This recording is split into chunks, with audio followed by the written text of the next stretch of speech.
Today, we're diving into a massive challenge for AI.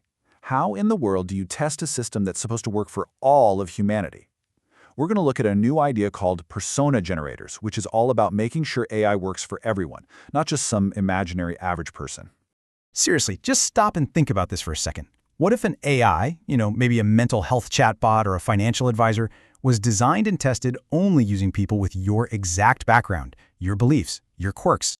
Yeah, the answer is pretty obvious, right? It would work great for you, but it would probably be a total disaster for almost everyone else. And that's the huge problem this research is trying to solve. Look, since we can't possibly test on every single person on the planet, we have to get incredibly good at simulating the rich, messy, full diversity of humanity. So, why doesn't the old way of doing things work anymore? Let's dig into what's become a major blind spot for AI development. For the longest time, AI systems were tested against this idea of an average user. It's convenient, sure, but it creates this massive blind spot. Because here's the thing, the most critical system-breaking failures, they don't come from average people doing average things. They come from the outliers, people with rare beliefs, unexpected behaviors, or really specific needs. Finding these people in the real world is almost impossible, but they are the ones who show you where your system truly falls apart. What this all means is that we need to totally flip the script. We have to move away from just matching the crowd and instead try to cover the entire map of human possibilities. The old-school goal in AI simulation was something called algorithmic fidelity. That's a fancy way of saying the aim was to make simulated users that perfectly match the data we already had. It's all about copying the most likely human responses we've already seen. It's useful for sure, but it's also really limited. But the new goal, support coverage, is so much bigger, so much more ambitious. Instead of just copying the average, the goal is to generate a population of users that covers the entire spectrum of what's possible. Every rare opinion, every weird preference, every unlikely combination of traits you can imagine. It's about mapping the edges, not just coloring in the center. And this shift in thinking is absolutely crucial.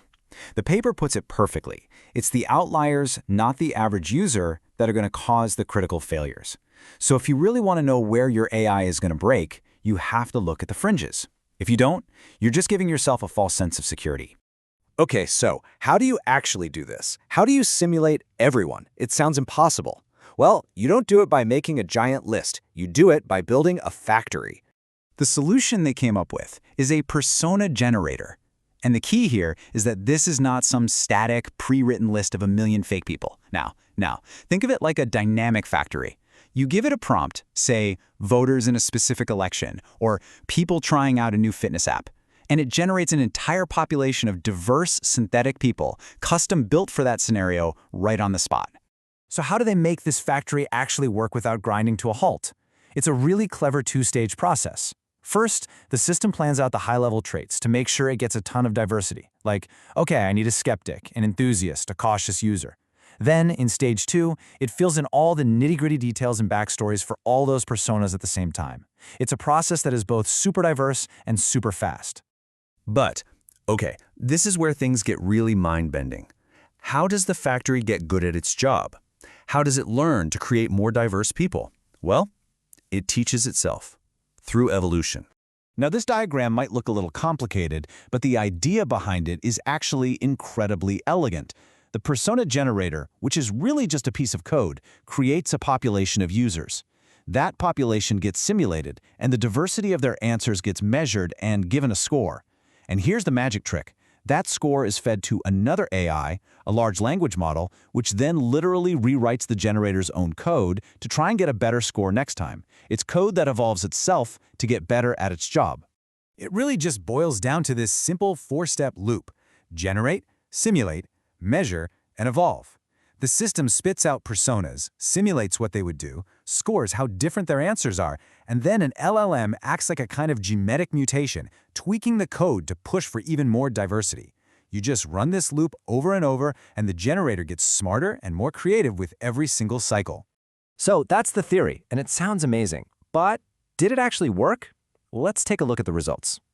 And, well, the results are pretty stunning. You can see it right here on this chart. That rising green line, that's the score of the evolved generators. And those sad little flat lines at the bottom are the standard baseline methods. I mean, it's not even close. As the system evolves, it just gets dramatically better at creating diverse populations that cover a way wider range of views. But this wasn't just about making a number go up. The improvement was real. It was qualitative. The personas created by the evolved generators weren't just statistically different on a chart. They showed genuinely more varied, nuanced, and sometimes really surprising behaviors compared to the kind of bland, stereotypical personas the standard methods came up with. Let me give you a couple of quick examples. When they tested it on conflict resolution, the standard personas were all super polite and avoided arguments. The evolved personas? Oh, they had all sorts of reactions, and some of them got into actual genuine arguments. In another test for comedy writing, the standard personas told the same kind of boring jokes. The evolved ones came up with a whole range of humor, from dry and witty to even dark comedy.